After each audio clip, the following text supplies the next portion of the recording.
Film engages audiences in a structureless process, often operating on a subconscious level. Semiotics, particularly pioneered by Christian Metz, helps us understand how meaning is constructed and conveyed in cinema through visual elements. This approach allows us to analyze films, revealing underlying codes that shape our understanding of the narrative and characters. Applying semiotic theory to film analysis allows for better understanding of how meaning is constructed and conveyed in cinema through visual displays that evoke universal connotations in the mind of the audience. An example of this is the Kuleshov effect. Lev Kuleshov demonstrated how juxtaposition of shots can influence the viewer's interpretation of the narrative and characters. However, there are other elements that further influence a shot and produce signification. Applying semiotic theory to film analysis allows us to take note of these elements. For Wong Kar Wai, the themes of memory and love are almost always the dominant connotation.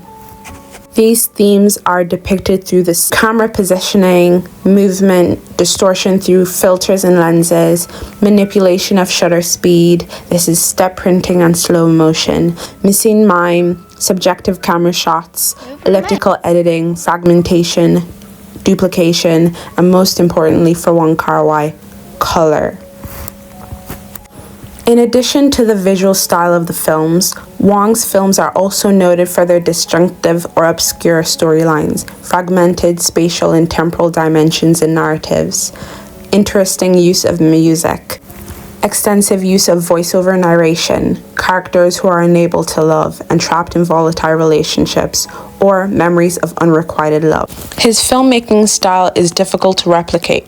However, it has informed some successful films, such as Daniel Kwan and Daniel Steinhardt's Everything Everywhere All at Once, Barry Jenkins' Moonlight, and Sofia Coppola's Lost in Translation. So what are you doing here? In both Chungking Express and 2046, a distinct feature within both films that further emphasizes this point of depicting memory through semiotics is how light is used in his scenes. In both films, the scenes are usually lit up by one source of light. This creates intimacy that makes you feel closer to the characters.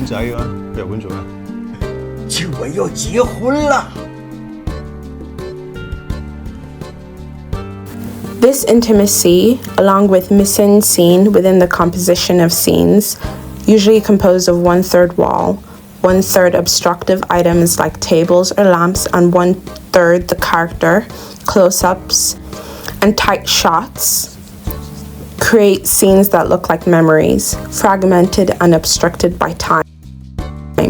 In scenes to drive home the point of memory, Wong Kar Wai slows down the scene, creating dreamlike sequences.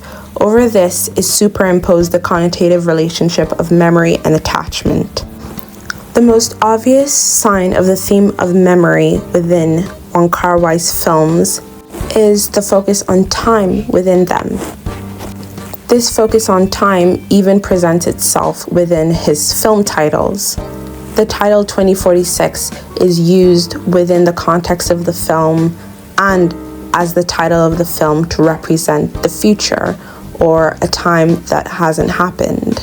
And with Chungking Express, express means fast, which is also the pace the characters live their lives in, but also the source of their loneliness.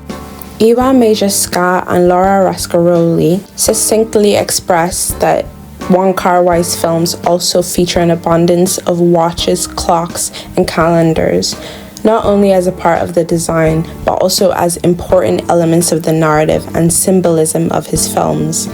The characters often look at the watches and calendars and comment on time.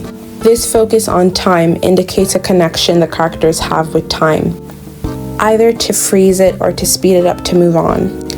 In the initial opening of 2046, the third and final film in the Loose trilogy, consisting of Days of Being Wild, In the Mood for Love, and finally Itself, the audience is introduced to a world that doesn't exist, a futuristic world.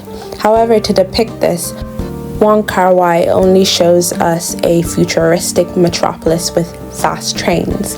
Inside of a train, we meet a fictional character who has escaped 2046, the main character's hope or thought for the future. During the sequences within the science fiction world, Wong Kar Wai utilizes slow shots, bright neon lights in the midst of darkness, filtered by colors of red, orange, and blue to make it distinct from reality. While in the real world, colors are toned down and the prominent colors are blue, green, and yellow.